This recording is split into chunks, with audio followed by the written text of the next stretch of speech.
Just tuning in, you're watching live coverage of a 1 to 2 mile wide tornado that has touched down south of Oklahoma City. Population 600,000. Those inside the warning area for this tornado are 170,000. We have on the phone right now Oklahoma Governor Mary Fallin.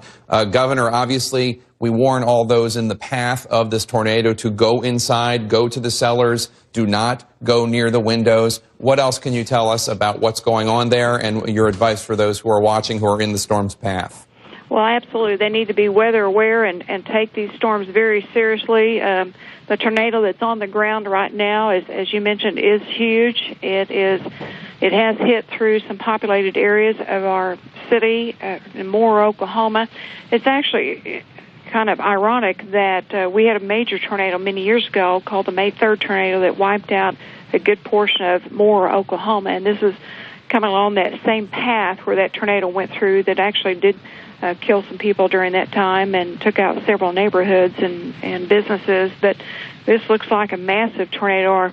I'm at the Capitol, which isn't too far from that town, about 20 miles away, and our sirens have gone off here at the Capitol several times, and we're hunkered down here at the Capitol watching the storm itself and making sure that we're getting information out to the people in these various communities.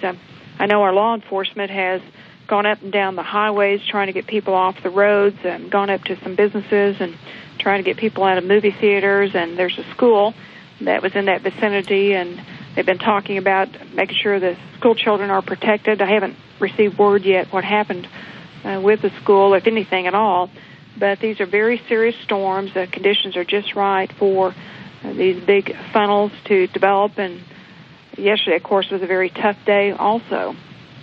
And Governor, you referred to the May 3rd, 1999 storm that was the deadliest in Oklahoma City history, cost of $1 billion, 36 killed. You mentioned that a school is in the path of this tornado. We also hear that a GM plant and an Air Force base are in the path of this storm. Is that correct? That's right. That's over in the vicinity of Tinker Air Force Base, where we have one of the largest maintenance and repair facilities in our nation for the Air Force. And the GM plant closed many years ago, but the building is still there, and there are a lot of defense contractors that are in that building complex, and that's a major industrial area where you have a lot of the aerospace industry. And so it's a very industrialized area, and that tornado is in that vicinity heading that direction. And Governor, we heard that there was barely 20 to 30 minutes from storm warning to tornado warning to touchdown of this tornado, this horrifically large tornado that you're seeing live pictures of for those just tuning in. This area of Oklahoma, they have sirens, they are used to emergency preparedness. Is 20 to 30 minutes enough time for somebody to get to safety from storm warning to actual touchdown of tornado?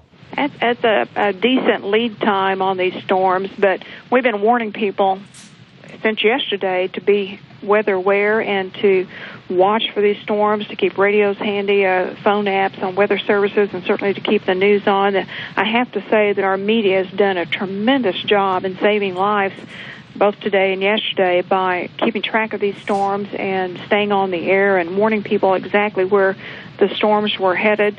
I know as I went down today and toured damaged areas around Shawnee where it hit a trailer park area, that there were lives saved because they were able to listen to the news itself and to be able to track where the storms are going and to move towards shelters themselves. And in other areas of the state, too, I had many people tell me, thank goodness for the weathermen giving us details as to where the storms were headed. But it's been a hard day. You know, we lost a couple of people. We've had around 39 injuries as of yesterday, and we know we've lost a lot of homes and businesses, and, of course, we're anxious to see what the damage is with this current tornado that just touched down around Moore. It does look as though, from these pictures, and not from anything other than the pictures I'm looking at right now, it does look as though the tornado has dissipated. And, of course, we'll wait for official word to come in on that. But, Governor, when you referred to the lost people, are you referring to from the tornadoes previous to today or today's tornado?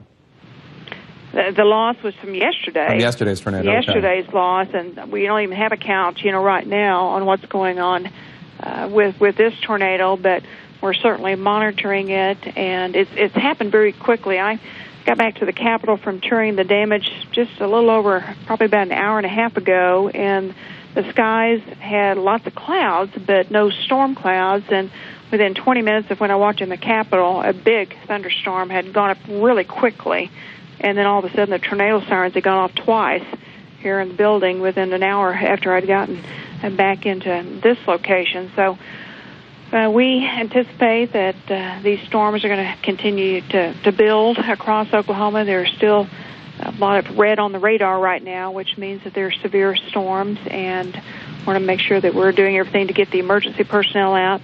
I have to say, in the areas that I toured today, there were so many people out, neighbors helping neighbors, people who left and took off work that were in the communities, helping people go through their debris. I went to one house location. I bet there were at least 50 people there in that vicinity helping a certain family, and they had chainsaws and lifting up walls and picking up pictures and sentimental type items from the homes. Lots of law enforcement, and unfortunately we do have some experience with disasters in Oklahoma when they do occur, and I think we have the best people ever in the nation that will come together and help and provide food and water, and certainly provide the volunteer help. And we have a great emergency management office that's always right on the spot immediately after some disaster occurs.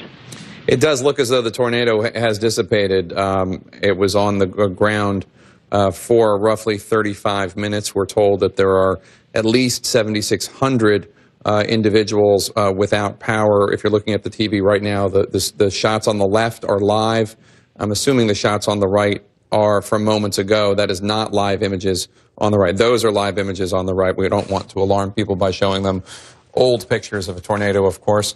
Governor Fallin, of course, now the work begins of cleaning up and repairing, but also we should, of course, remind viewers that the Oklahoma City area has been struck more than 24 times by 2 or more tornadoes in the same day. So even if this tornado is gone, and again, the picture on the left is from moments ago. That is not a live picture you're looking at on the left. That is from earlier today. The picture on the right is live. The tornado does appear to be gone, but people should still heed the advice of those